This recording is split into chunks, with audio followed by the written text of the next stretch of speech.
Hello. It's been a while since I've done something like this, so I don't even know. My hair has grown out. I feel like my hair is a different color every single time I do this. But this is a fade out. I did like a red to, I was like orange, red to purple, then dyed it black, and it faded to this like ashy blue color. The root is black, and then it faded to like this like green blue.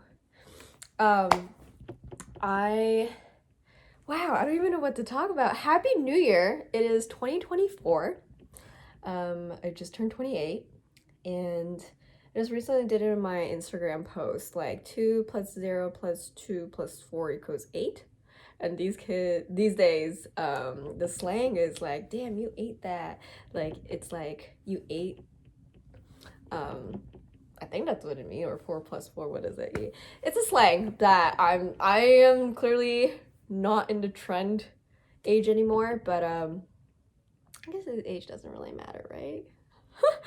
um but I told myself that I want to make this more of a year to really channel in my baddie, like more sexy, more beauty of like feminine side of my side. And not that like sexy means like sexual. It just channeling to embrace myself as a woman, cuz I think for the longest time I was too embarrassed to show myself of that. Like, I'm not a woman enough because I don't have the curves, I don't have the intelligence, I don't look like one. Like, I think I was so fixated on what I hear from other people what a woman is, and of other people meaning just with East Asian and the US that I've seen on social media. And I mean, don't get me wrong, like I am surrounded with so many beautiful people that is so body positive, and body positive is such an interesting word for me.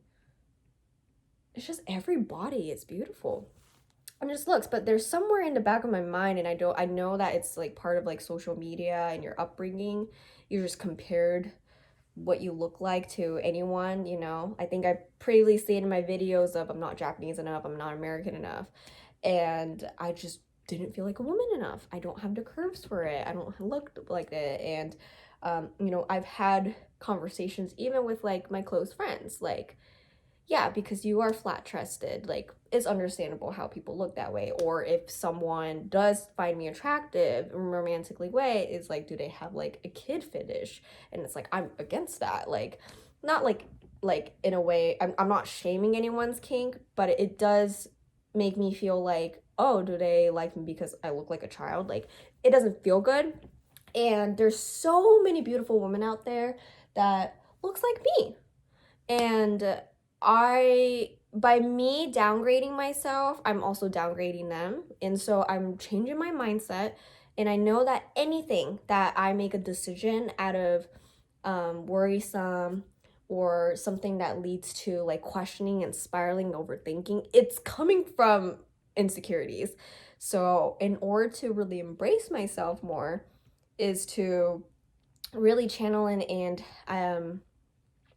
just really love all the parts. And it's okay to not love all the parts that I have, is what I realized. And I've had this conversation with my dad. He's like, I actually envy people that, not envy, but he's like, wow, that's good for you, for people who love themselves 100%, because that means you know yourself, all of yourself, to love all of that.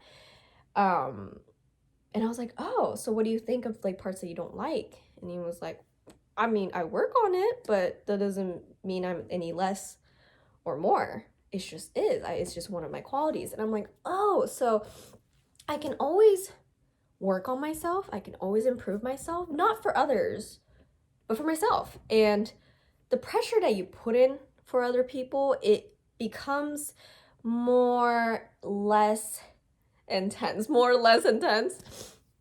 I don't know if that even makes sense, but I think really I'm very grateful for all the ladies and the gays in my life who really brought me who I am today. And I know this is a concept that's really foreign to so many cultures, and I'm not here to explain what it is because I'm not representing one type of genre of people. Like, I am a collection of so many different types, um, friends, family, workplaces, like social gatherings. Like, I pick up all these things that I love, and my mom told me, you're allowed to be greedy. You can be a little bit more greedy. Just take the best parts of everyone and make it your own thing. And hearing that, like, that I'm okay to take the good, only good parts, that not in judgment of what's good and bad about people, of just thinking that I'm wowed about, and you see a beautiful sunset or you see beautiful flowers. They're very different beauties, but they both keep me at awe. And I was like, that's the feeling I want to get when that is the feeling that I get when I see really beautiful people, no matter what gender, like no matter who you are, what age you are, what race you are, like I get this wow feeling. And I know it's not about their appearance, it's what they bring out to. Now, that I don't know if there's gonna be a day that I'm fully gonna be like wowed about myself, really necessarily, because I do have a habit, but I'm recognizing it's a habit of downgrading myself. So as long as I'm aware about that, because I was like, how do I stay humble and not get caught up in my own world, and not get too self-centered? And I realized is self-awareness, and also recognizing what not everything needs a meaning or a reasoning to your thoughts, but just acknowledging where's that coming from. Even the things you love, you can say like you just love that person just because, or you love this thing just because. Understanding why you love it is, I realize it's a really learning experience of mine of why I love it. Is it for myself, or is it because I've learned that habit from other people? And I don't have the answers of all of it, but I start to like see that it trickles down to like one or two things. It's not just one specific thing, or it's not just a bunch. It's actually all connected to one thing. And security, that feeling of that secureness. But only I know how that feels. I don't think other people has the same definition. And I have to be, and I can say that I am okay feeling that difference of other people. If that person doesn't feel that same security that I'm feeling about a specific thing, that's okay. Like, we don't have to agree everything. And I feel that um during the holiday season and my birthday, I don't think I've ever felt at peace, or at just, I think it always felt this chaotic feeling that I was trying to hold down, because it's such a jolly thing to celebrate, of so many, warm feeling family gatherings, yourself celebrating yourself. I felt so much pressure, because always in the back of my mind was, when is this going to end? And also, oh, I don't have this, or oh, I have this now, is this going to dissipate some day? And I I'm so proud of myself, but this is the most peaceful, loving holiday slash birthday I've ever felt. But it was actually probably one of the most up and downs that I've had this holiday season in my birthday. And I'm just so grateful that in the end, I'm here. I'm able to do this video. You know what I mean? Like, this is such a luxury way to spend my time. And I usually wait until I look ready, right? I've never looked ready, but if you can see in the corner of my mouth, it's very irritated. Um, I have a back injury. I don't know when was the last time I posted something, but I got into a car accident for Mother's Day, and that really became such a learning and like a chance, because the 2 days after, I fractured my T3 vertebrae, is that what you say, how you say it? It was a minor fracture, and doctors were like, I honestly can't believe why you just have this injury. Like, it could have been worse. And I was like, I know. Well, I think could have been worse, but I just felt this euphoric, like, I couldn't die. It was interesting too, because for so long, from junior high-ish to 2020, 2021, very suicidal thoughts and just ways to think of how to end my life. And then towards the end of those, like that season, I think of seasons, but that towards of that season, I was not really feeling those thoughts strongly anymore, but it was almost like a habit. And now I don't really have those feelings anymore. There's certain, instead, I think also from that accident, there was a part of me that was surrendering for a second, like, okay, this is time. It's my time to go. And then somewhere it clicked, and I was like, no, I have to stay alive. I'm not dying today. And then that's how I like survived. No one else got hurt. It was, a lot of people say it was a miracle, but I felt like it was just like a sign to like, Yuki, wake up, because I was in such a go-go mode. I was literally, majority of my life, I was stuck in bed because of my eczema. And this was the year, 2023 was the year of me doing the training for a girl group and exploring new things and traveling more.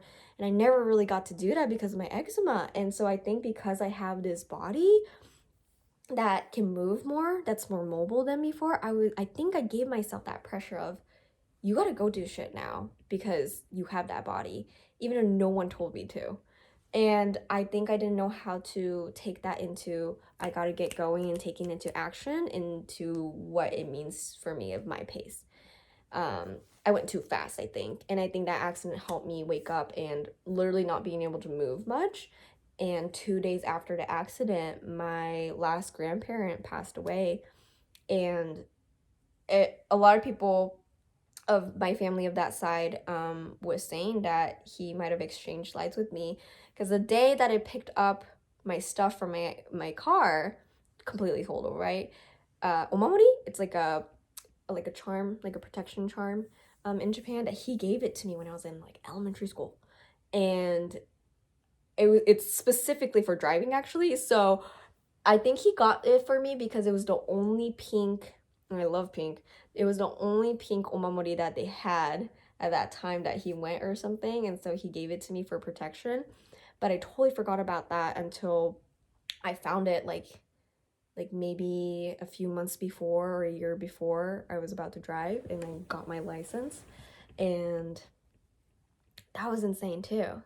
And then so literally the day we went to go pick up the stuff, I grabbed the omamori. We were on the ferry back to my parents, and my mom and I were talking about how it would be so much easier for my grandpa to pass because he is, he's not really here anymore. He is, but he wasn't. He looked a little kind of like very lonely.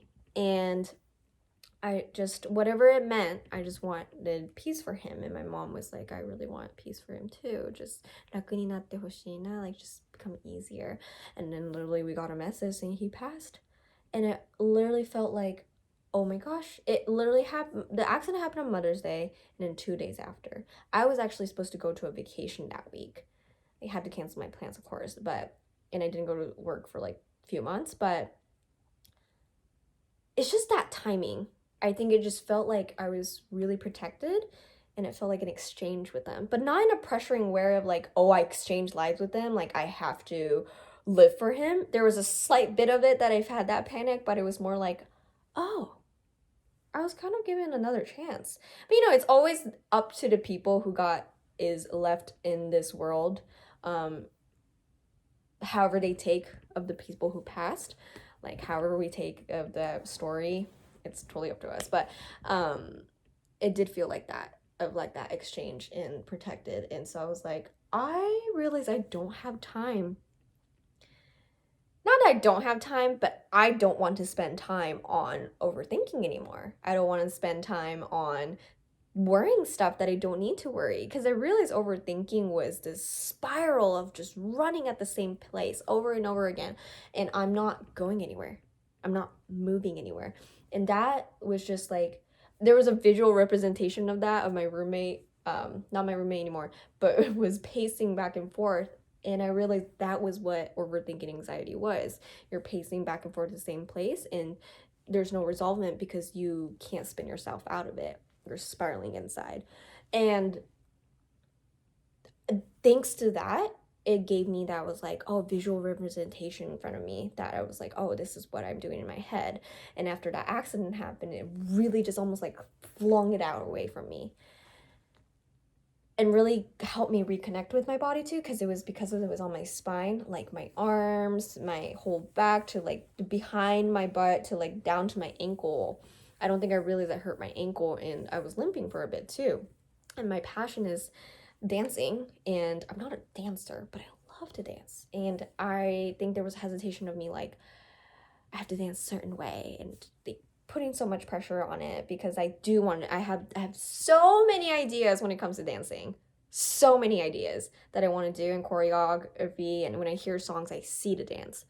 But because I'm not educated with my body to how to move that way, to present it that way, I haven't been able to. That's why I want to take more classes, and I wanted to learn. It's a language, right? Like, you can't learn the language unless you practice. And so I for fun, I started to do like K-pop dances with my friends that I met through that, and it's just been so much fun. And then midway though, I gave a lot of pressure to myself, because I'm like, I can't learn this choreography correctly, or this doesn't look right. I know it doesn't look right, but I don't know what it isn't right about it. So I gave a lot of myself pressure. I'm like, damn, this is kind of like almost spiraling again. But I'm very proud of myself, because I'm not as spiraling inwards anymore. And if I give myself time, like, I'm only human, I'm making progress. So if I'm overthinking at a certain amount, I stop myself and I'm like, I'm not going to overthink about that anymore. It's not respectful to my own body. And especially, like, what was it? Where your brain's a part of a muscle? So, like, hearing that, it's like I'm like abusing my own brain. I'm abusing my own body. And I don't want to do that anymore. But it's okay to stimulate of questioning to improve. Like, again, it's not, I mentioned this somewhere. Like, the tone of the voice that I'm hearing is downwards, like targeting, like, why are you like this? Why are you like that? And kind of almost the other side is like a victim mindset. And but when it started to change of why are you like this to, oh, I wonder why you like this, to curiosity, it became of encouragement. So being my own hype woman. And that practice at first was a little bit cringy, but it became a lot of fun eventually. And I saw this thing of like, your body doesn't understand the difference of downgrading yourself, like you talking yourself like negatively.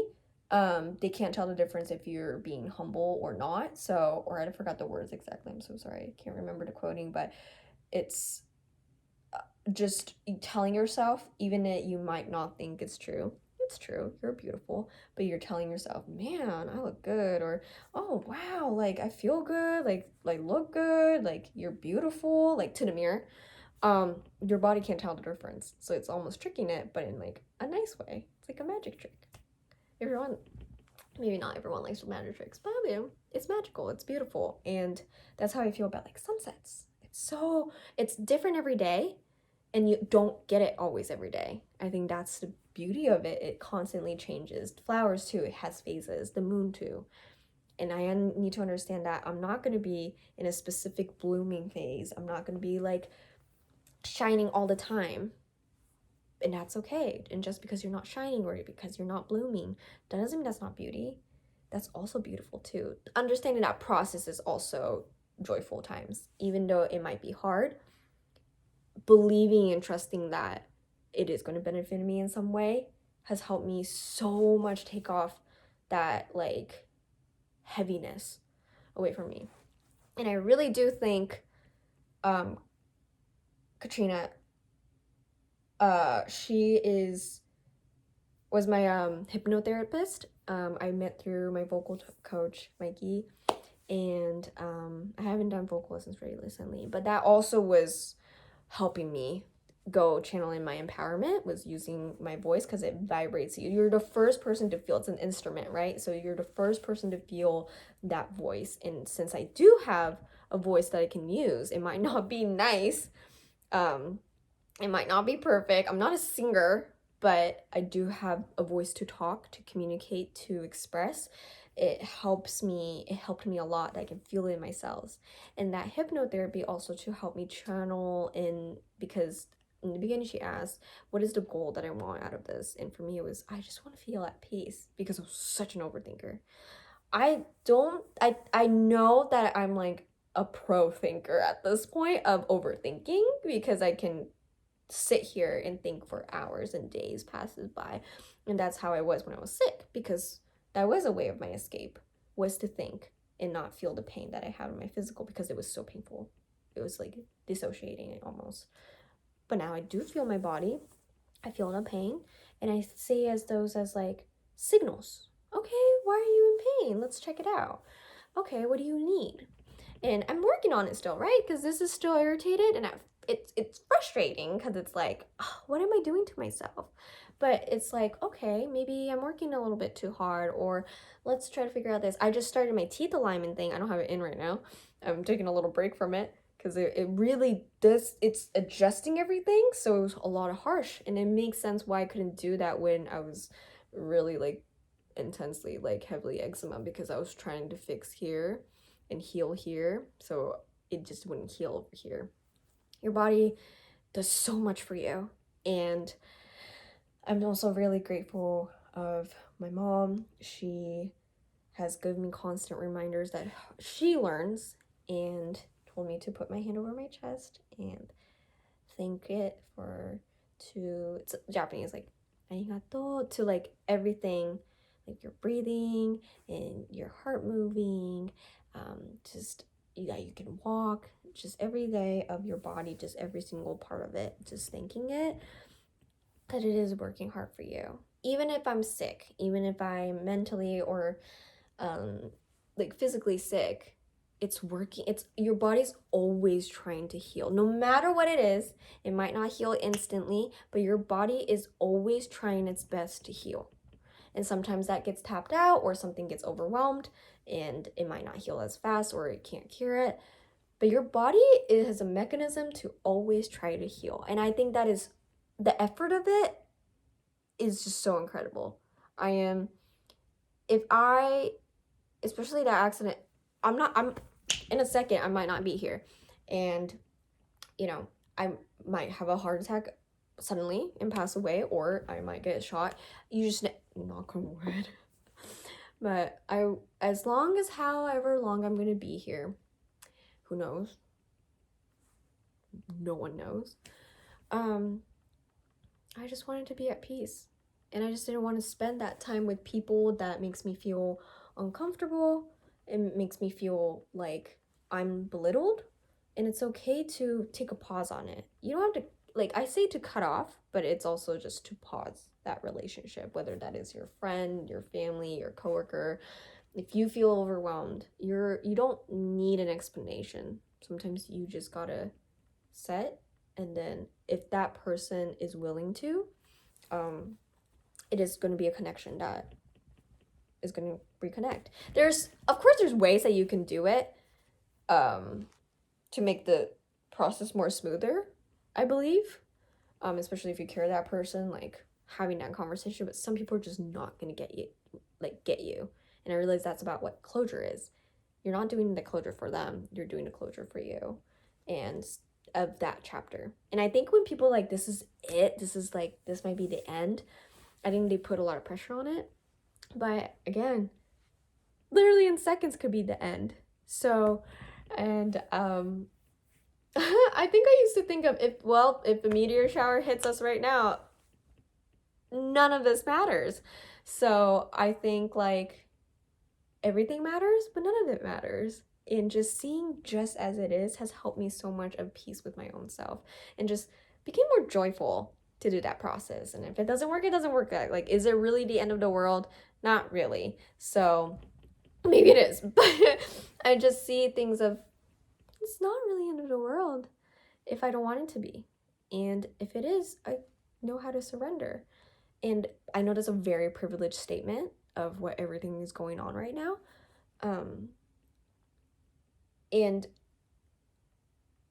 the first thing that I feel is that I feel guilt. it's like, am I allowed to be happy?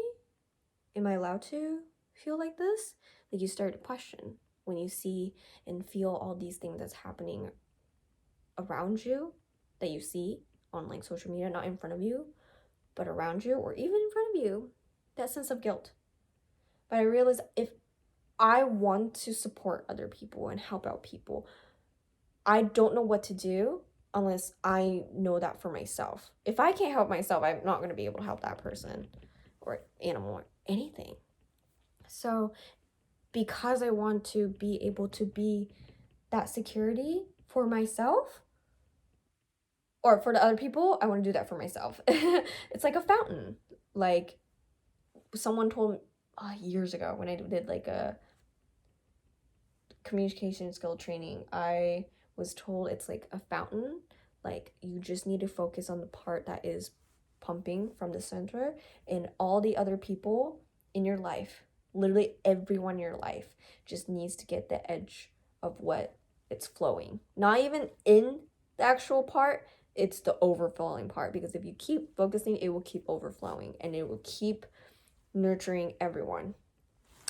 Or even think of different types of plants. Some plants need more sun, some plants need more moisture in the soil. You know, there's so many around you, and you think of all these things. Some needs to be a higher level, some needs to be a lower level of like, I don't know, frequency or altitude. You know, there's so many things, right? So if you example that to humans, to plants, and you water it, if some people are too close to it, they can drown if they're not suitable for that overwatering, right? A lot of plants that do die.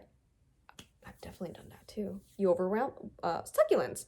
You overwater them, they out. Sometimes you can revive it, which is so incredible. Again, the alive 生命力. What is that in English? But that willpower of living, nature is incredible, and we're human nature. So we're always trying to evolve. We're always trying to heal. Yeah, I think it's just like a beautiful thing. If you're new to this, thank you for listening for so long. I don't ever expect anyone to listen to this. This is more for me it's like a journal, because writing sometimes is important, but sometimes for me it's like to speak, and I just like to see too. How the point in my life at that. So my scatterbrain, I am embracing it more. If you don't get it, you don't get it. And don't waste your time on it. If you feel like, damn, I have no clue what this girl is talking about, thank you, next it. Like Ariana says, thank you, next it. And if you vibed with me, thank you for following along. If it doesn't make sense, you're more than welcome to ask questions. I'm always here to just clarify my thoughts. But again, I'm not here to tell you to do this, to that. I hope you didn't get any of that. These are just recommendations from me to myself. If I'm feeling confused, lost, or whatever, I'm just going to go back to this. Because you have overcome so many things in your life. Even you might not think so. You have. You're here today. That is more than enough. You have made it, dude. Like, that is a huge gift. And it's hard to acknowledge that. I think saying this out loud, I just felt how much improvement I am making. And I'm excited about that, how I'm going to feel like this. You know? I know that probably didn't make any sense, because I'm not trying to explain myself. I'm just everything of my thoughts right now. I did take my first heel class. Oh yeah, because I was so hard on myself with my very first K-pop choreo dance that I did. Not in the K-pop dance cover that I do with my friends. It was like an actual official, like a teacher will teach you how to do it. It was incredibly hard, and I cried the next day because I was watching the videos and I was so hard on myself. But today, I think because I've had that scene of like, it's because you're fixating on perfection and not enjoyment. And I was really trying to enjoy that moment back then, but just seeing my videos, I was so hard on myself.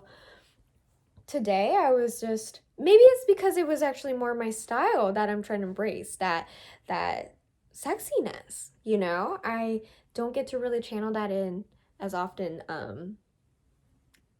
Actually not really. So feeling that, really embracing that, I think that's what I feel like what a woman is. Like, not specifically a woman, but like from my girlhood to my womanhood, in my case, is really knowing what that sexiness, like a sexy brain, like understanding that beauty of not projection of others, but for yourself. Embracing that, like that law of attraction. I think that's fucking hot.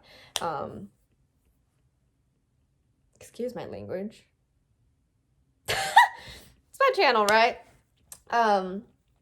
But yeah, it's just whatever that feels this empowerment for me. I think that's what sexy is. Everyone has their own definition, right? What beauty is, what hot is, what nasty is, what heartbreaking things mean. So yeah, I'm excited how I'm gonna evolve. I guess that's like a way of manifestation. You always speak as if already happened. So I have evolved. But I'm very excited how it's gonna turn out. Yeah. And thank you for, seriously, for, if you're new, just thank you for being here. And if you're not new here, still thank you for being here, and thank you for just supporting me and just loving me for who I am and following along this really long chaoticness. I hope that something in this was beneficial. If not, I hope it brought you some laughter or just give you like confusion. I'm so sorry, but you're always welcome to thank you next to anything. So yeah, again, I have no clue when I'm gonna do this kind of video. But I'm so grateful of this time. I'm so grateful. And I have not felt this gratitude in so long. I'm excited to feel more of this. Celebrate more of the days, even if it's like a second of a feeling. Celebrate more of that, of you. Because you being here is the present, the gift. But yeah. Thank you for being here. Thank you for being you. Till next time.